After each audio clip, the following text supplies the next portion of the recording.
haddaanu nahay Somaliland nabadgelyaanu ku joognaa waxaanan jecelahay inay Somaliland nabadgelyada ku sii socoto oo carruurtuna nabadgelyada ku noolaato.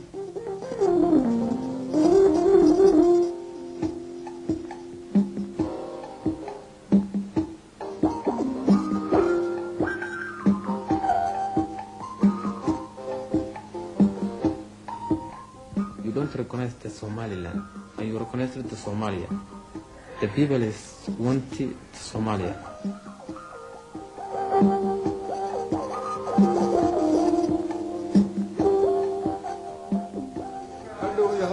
Somaliland man jecel waxa laga yaabaa in Afrika ay midowday Soomaaliduna inay midowdo mar labaad waa laga yaabaa laakiin wixii hore ee shuruud ee naga dhaxaysay ayaa bedelmaysa hadday midowdo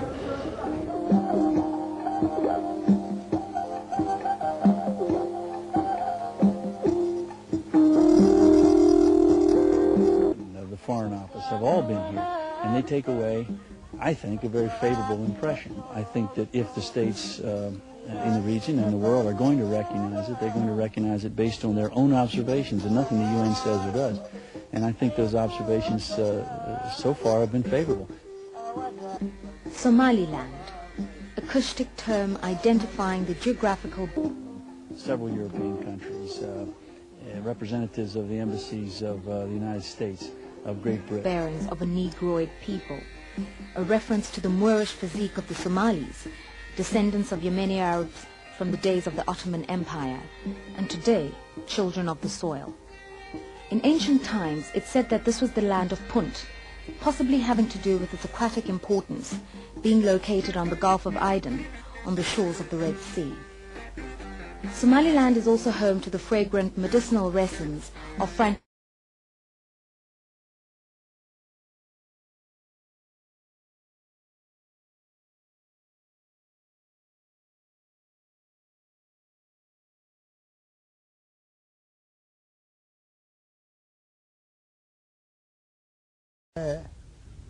dawladda Ingiriisku markay timi ay boroseksareed aanu kala qoranay oo inay dawladda Ingiriisna ay ilaaliso annana raacyada ahaano haddii dawladna xoog roon ayna soo hujumto ay naga celiso markaanu idhaahno dalka iyaga nooga kaca ay ka kacdo wixiina way wada buuxisay muddo badan waa wada joognay raacyadeeda baanu ahayn si wanaagsan baanu wada joognay markan dambena si wanaagsan baanu kala tagnay oo inoo fasaxeen laakiin waxaanu ka xunnahay fasaxii markii dalka hadda caawa halkaasi xataan. Competition amongst the colonial powers led to the partitioning off of the Somali terrain into different imperialist zones.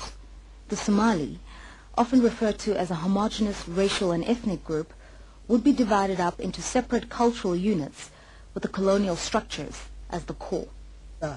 nabadgelyo horta waa haddaanu ku wada joognaa waa runtahay meel qura hortasaasi ka dhacaysaa ma jirto waa ammaanka weeyaan waxaanu ku wada joognaa anagu eeg xad baa noo yaal majeertaaniya xad baa noo dhexeeya xamar iyo xagga xad baa noo dhexeeya waa laascano shishadiisa xaggan iyo xabashada xad baa noo dhexeeya xabashi walaalaan nahay waa nagaaba wada joognaa ammaan baanu wada joognaa dalka iyagu waa ammaanka weeyaan لا شك فيه هايو نمك وابن وضع دلني درس كده وانا أقوله لكن مركي نلا أنا قد دولة إنجليز دولة نسأل قاعدني مركي الدولة دي مجيني نوما يأذى الجودين كين اللاين حبالها كم بقوله حكولي كذا كده واضح كهلاين. The state of Somalia came into existence in 1960 following a merger between the two independent areas of northern Somaliland, a British protectorate, and southern Somalia, an Italian trust territory. In 1969, only a few years into union and civilian rule, the government was overthrown in a military coup orchestrated by General Mohammed Siad Barre. For Somaliland, this was the straw that broke the camel's back. The Barre era was characterized by excessive militarism, corruption and brutality.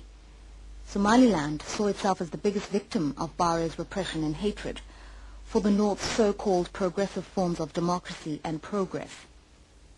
Tired of bearing the brunt of what they saw as southern Somali's inadequacies, the Liberation Somali National Movement of the North regrouped mostly in Ethiopia, and from 1977 to 1990 they waged a guerrilla war against General Barre's expansionist regime, which by this time had spread into the Ethiopian region of the Ogaden. Barre was overthrown in 1990 by the SNM militia in what was seen as an act of liberation. For the North, the demise of Siad Barre was seen as an opportunity to secede. But on what basis was this proclamation of self-determination in 1991? I think the ability of the Somalilanders to pacify their country from the small villages all the way to the capital, I think that is the primary defining difference. Yet we're hoping, we have great hopes that in Mogadishu it will be pacified, but as of yet they have not been able to do it. Somaliland has, from the lowest to the all the way to the president's office. It's there's rule of law here, and I think that's happened over the past several years, and I think it's something that should be expanded upon and supported. I am a Somalilander myself, and although I was 3 years old when I left Somalia, I still believe that Somalia is my country. And secondly, because I work for the Office of the High Commission of Human Rights, I have seen a violation and abuse of human rights here that I definitely needs to be addressed, and for the world to see what has happened here. The anti-Barre war waged in Somaliland was followed by the misfortune of an inter-clan conflict in 1992 and again in 1995, particularly in the eastern Sanak region, where the major Warsangeli and Dolbahante clans have tended to feel a little marginalized. Although the fighting was not of the scale of the conflict in Mogadishu, it was clear that the exclusivity of Somaliland's peace and cultural unity was vulnerable to internecine tribal tensions. halka kan waxa ku nool beelo aad u fara badan oo aan ku noolayn gobolada kale ee Somaliland marba waxaanu la shiraynay beel hadba meel bayna soo jeegsay 15 shir ayaan u galay nabadaynta markaa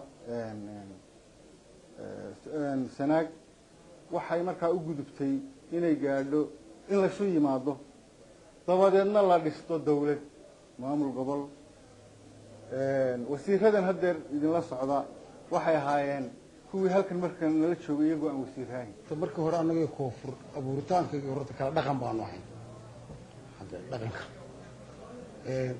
anagu waxaanu dad iskaga dhow dadka oo iska jecel oo isku dala oo ah wiil iyo aabihi iyo wiil iyo walaalkii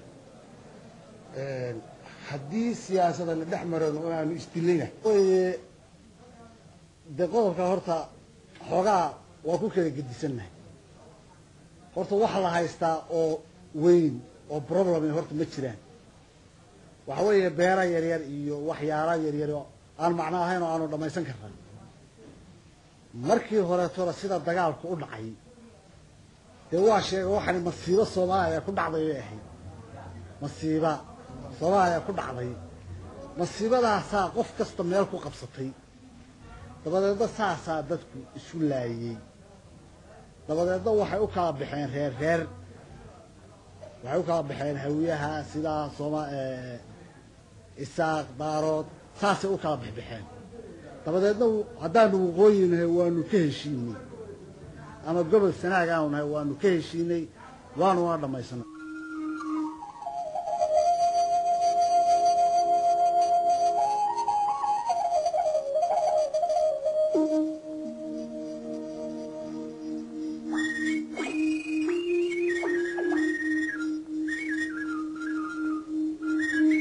Civil war has destroyed everything that bears testimony to the utopia of the past, scorching the earth for no harvest in the future. This is the last remaining British private school in the town of Sheikh in the Somaliland Midlands. Inevitably, women and children have been the biggest victims of Somalia's civil war. Many young children have been left parentless as a result of the fighting. With scant resources, this woman, Ashes.Mr Jama, started an orphanage in the western town of Boroma. This is her story. بسم الله الرحمن الرحيم waxaan u asaasnay annagoo suuqa marayna oon subax aroor hore bakhaar aan leeyahay aan isleeyahay fur yaa waxaan arkay caruur yar yar oo gidaarka jiifta saddexda oo labada aygi meel ka cunay dagaaladu dee wax badan bay aqoonayeen oo dhibaatada ku dhacday arkay dee aabba iyo hooyaba waayeen hooyadoodna dee ay ama gaajootay dhulka u kacday ama كل أنا كمان أنا أراك وحيليهن إذا أنا دول كأمر مرين نبى ما أنا كهلا يجو أما إسكت يعن أما ميلها إسكت شوك أما حشيش قراني يود وحيارير نور المعلومات كا وحيارير ده ميلها كيريو مقالة ده ضد كمقالة هو إسلام كويس عاوي هاي مقالة عاوسه أو أي وحي نور المعلومات كا كهلان ضد كسي qarashka waxaan siiyo nagu caawiya dadweynaha iyaga degan wadanka dawladda oo aad iyo aad noo gacan qabato oo nasiisay kan iyo ka aanu galayba nasiisay hay'adda WFP oo siisa raashinka waxbarashada oo ay naga caawiso UNICEF marka sidaasaan ku wadnaa iyo annaka oo Reclaiming their history is a central part of rebuilding Somaliland.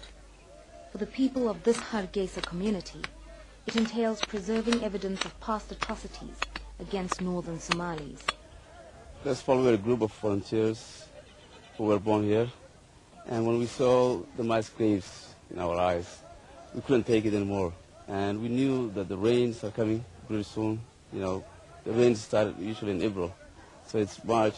We're already in April, so we said we got to do something about it, and that's how we started. We said we have to fight and do this before the rain season comes.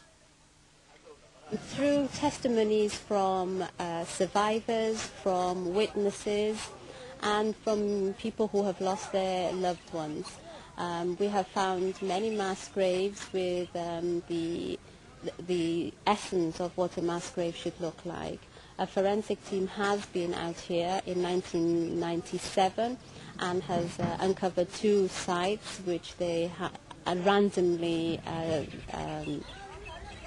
looked at, and they have stated that these are remains of mass graves. We have grave sites with women, children, and we're talking about children's bones from as young as 1 year of age.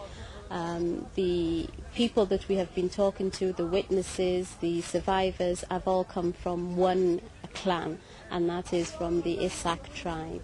We have evidence that people were taken from hospitals, were taken from their homes, were taken out of their beds, and taken to one section called the 26th section. They talk about being tortured there, being beaten, violently beaten, and then tied up, and seen their colleagues and people who were arrested with them being shot. Now, if you go through that kind of testimonies, then that leads us to believe that yes, that this could have been genocide on a nation. And the names that are coming up constantly by all the survivors and the testimonies we are coming up with are from the elite of the South. Healing the nation. This is the philosophy that permeates Somaliland's political reconstruction. Community-sponsored health NGOs is one area where work is being done in this regard. There are many antenatal clinics spread across Somaliland. This is where women are abilities. Psychologically, it's all in the hope that a young nation can be born so as to contribute to the country's future. The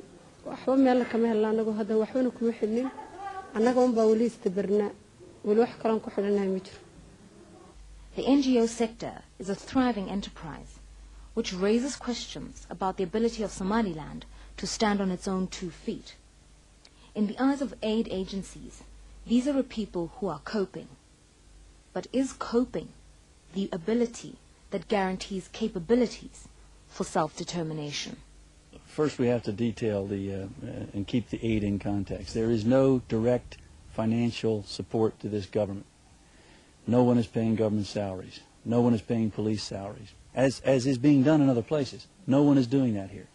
The resilience I'm talking about is the ability of this government to survive and to look forward, to lean forward in their development activities, and to attract foreign direct investment. We're starting to see many more people coming who are not part of diplomatic missions, who are not part of the UN or the EU, but coming here on their own expense to look at investment opportunities in Somaliland.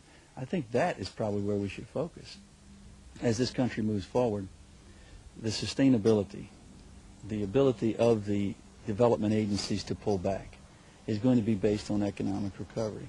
The trade corridor between Berber and Ethiopia, the trade links with Europe, the trade links with South Africa, with other countries in Africa, with the Gulf states. These trade links are what will sustain these people and this administration. And I think there's some positive signs there, and I'm very encouraged with it. You have to take the Somaliland government in the proper context today. They had a record year. The entire region had a record year of commerce last year. This year they're in the process of dealing with a ban on their principal market of livestock, which affects the government's budget. There was several $1 million in the government budget last year to do development activities, which would have supported the activities that you're talking about. This year, they'll be fortunate to balance the budget, very fortunate if they can balance the budget, because a major component of their income has been denied them. The fact that they're surviving at all, I think, says quite a bit. There's still the challenge of spreading the country's resources toward better development needs. The annual budget, which is estimated at about $20 million, is already drained by the cost of disarming militia factions and training them into an integrated civil police force, which has taken up about 60% of the government's resources.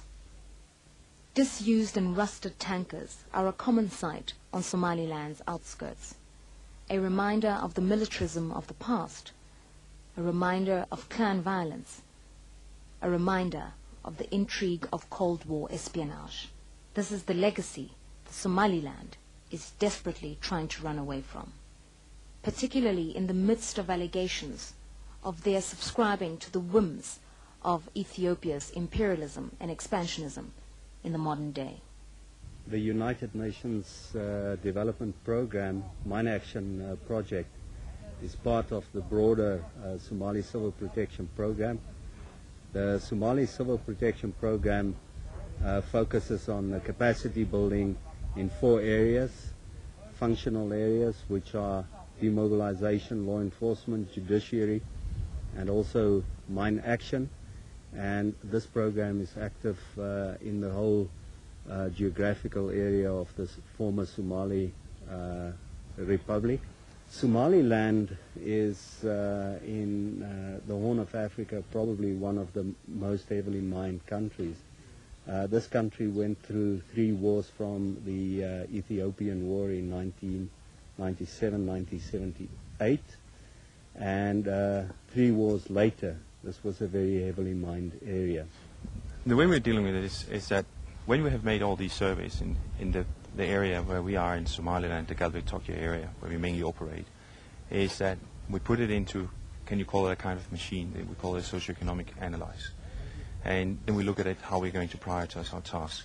The task you're standing at here right now is making the, not an directly impact right now, because it's an area very close to the airport, but also an area close to the Hargeisa city.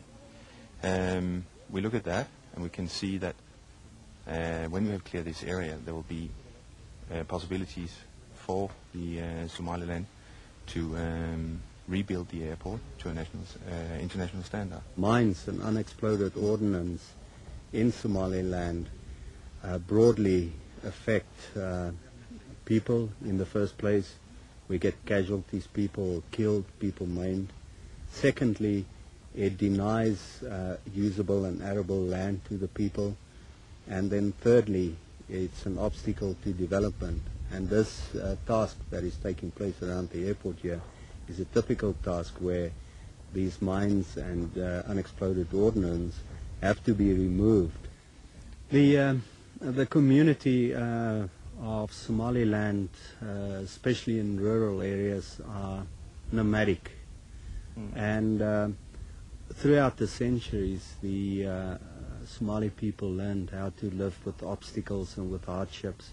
So they're probably one of the nations in Africa that learned best how to live around dangers, and in this case around mines and unexploded ordnance. But the fact of the matter is that their livestock have to graze, they have to get to water, and in that process accidents do occur. Islam is an integral part of Somali culture across the board. It's the core of social values, and it's the people's moral guide.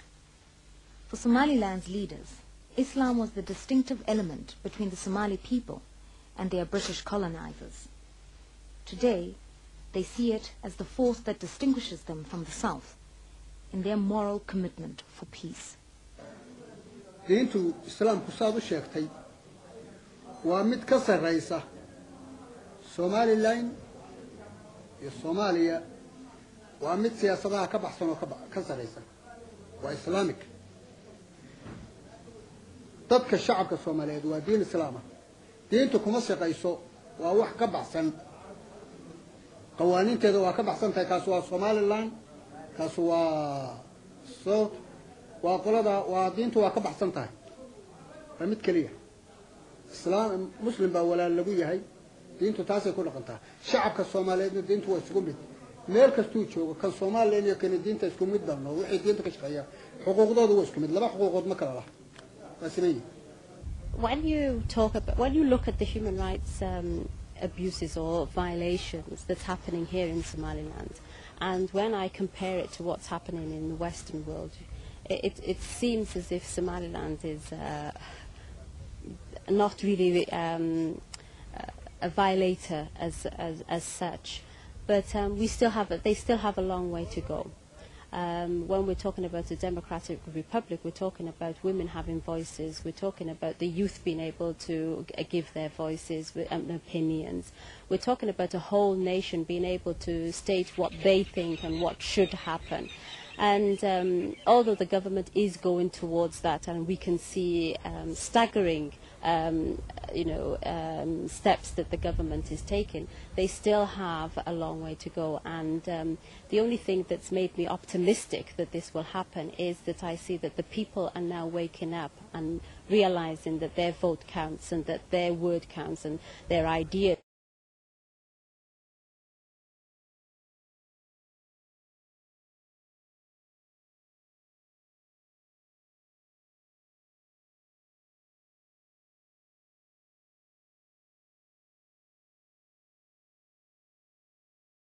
Nation and its rights to self-determination. Somaliland acknowledges that it shares the same language and cultural bonds with their counterparts in the South and the East, but they insist that their values remain fundamentally different. If peace and political stability are measurements of these values, then there may be a very strong case. However, if cultural homogeneity and rights to dignity are the only markers, then the world may take a different approach to the matter altogether. For after the arguments and the legal parameters of territorial integrity and post-independence union are exhausted within international law, there's nothing save the perception of distinction between the two territories and their people. It's only the North's view that we've been privy to at this stage, but there's nothing to show that Southerners, particularly the victims of Mogadishu's warlords, do not value their dignity too. But so far Somaliland has demonstrated a strong capability to survive, and as is said in the local dialect, Alhamdulillahi. Thank God we were